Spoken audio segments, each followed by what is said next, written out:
Hey folks, I've had a few people ask me about my setup for Star Citizen, so I'm going to talk a bit about what peripherals I chose and how I set up my bindings. Let's get into it.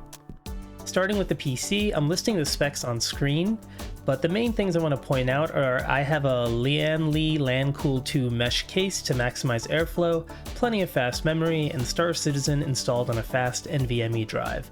I don't have a lot of RGB, and that's why I'm not great at PvP. I've got a dual monitor setup with the 1440p monitor being my main one and the 1080p monitor being the auxiliary one.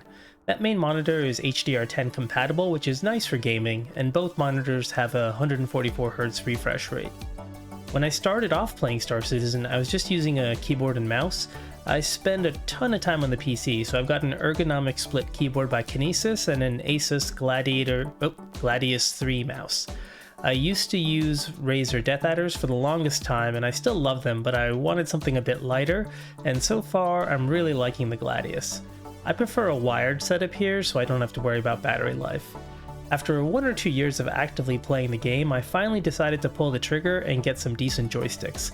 I was already making YouTube content, so I decided to invest in the nicer mid-range Gladiator NXT joysticks. The premium version has a few additional inputs compared to the standard, but based on how many buttons they had, I figured I could get a premium right stick and a standard left stick and save a bit of money. I haven't regretted it yet. Since I spend a ton of time in the game, I wanted an ergonomic setup, so I got some Monster Tech chair mounts with quick release adapters. My chair wasn't on their official supported list, but you can print out a one-to-one image of the mounting brackets that they sell and see which ones matches your chair, and it worked well for me. I didn't go with desk mounts because I have a glass desk I like and I didn't want to change it. I've got a USB hub permanently attached to the bottom of one of my joystick mounts and a USB cable permanently attached under my chair, so to fully connect my setup I just need to attach both joysticks, plug in the USB cable that's on the chair into the hub on the bottom of the left stick and the other end into the right stick, and then plug the USB hub into a USB extension cable I have attached to the bottom of my desk on the left side of my keyboard. I only have joysticks connected while playing Star Citizen, so I wrap up the USB cable and put the joystick away anytime I'm not. For streaming and recording video of me in my chair, I just use a Nexico 1080p webcam that was highly rated on Amazon. Yep, that's how much thought went into that. It was the beginning of COVID and work was paying. For this video, I'm planning on just using my cell phone camera since it can record 1440p at 60 frames per second. It's a Galaxy S22 that I got for free for switching my mobile provider. I also recently got the Tobii eye tracker because it was on sale.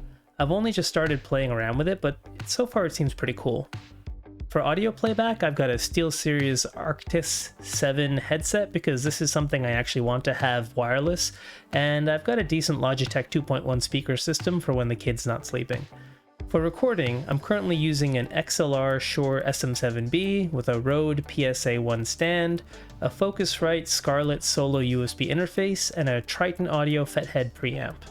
I used to just use my headset mic, but that was a bit shit. Then I upgraded to a Blue Yeti mic, but it was way too sensitive. I spent tens of hours trying to set it up, and I couldn't for the life of me get it where I wanted it. I tried a couple other mics and finally just threw money at the problem, and everything has been much easier with the SM7B. My keyboard and mouse key bindings are almost identical to the default, but anytime I'm flying a ship, I'm using my joysticks. I set up my joystick keybinds by getting this blank document of the sticks and then filling out all the important controls one by one until I had them all placed. I took heavy inspiration from the key bindings that Subliminal and Buzzkiller created, but I've ultimately made it my own, and I highly recommend you do too. After landing on bindings that I thought felt okay, I went into Arena Commander and tested them out. I kept iterating this way until I got what I liked, and anytime new features were added to the game, like the ability to hail for landing, unlocking ports, or toggling the stopwatch, I'd update the bindings and the chart if the new features felt like they would be better on the sticks than what was already there. And that's all I've got for my setup, folks. If you've got any questions, please let me know. You can find me in the comments or on Twitch. I've also got a Discord, so come on by and say hi. I'll put a link in the description. And as always, thanks for watching, folks. I hope you've liked this video. Cheers. Alright. You recording? Mm-hmm. Good. Damn it. It didn't work nearly as well as I thought it would. Are you gonna do it again? Yes. I'm just gonna leave it recording then. Sounds good. clearly a man who's not used to throwing money around.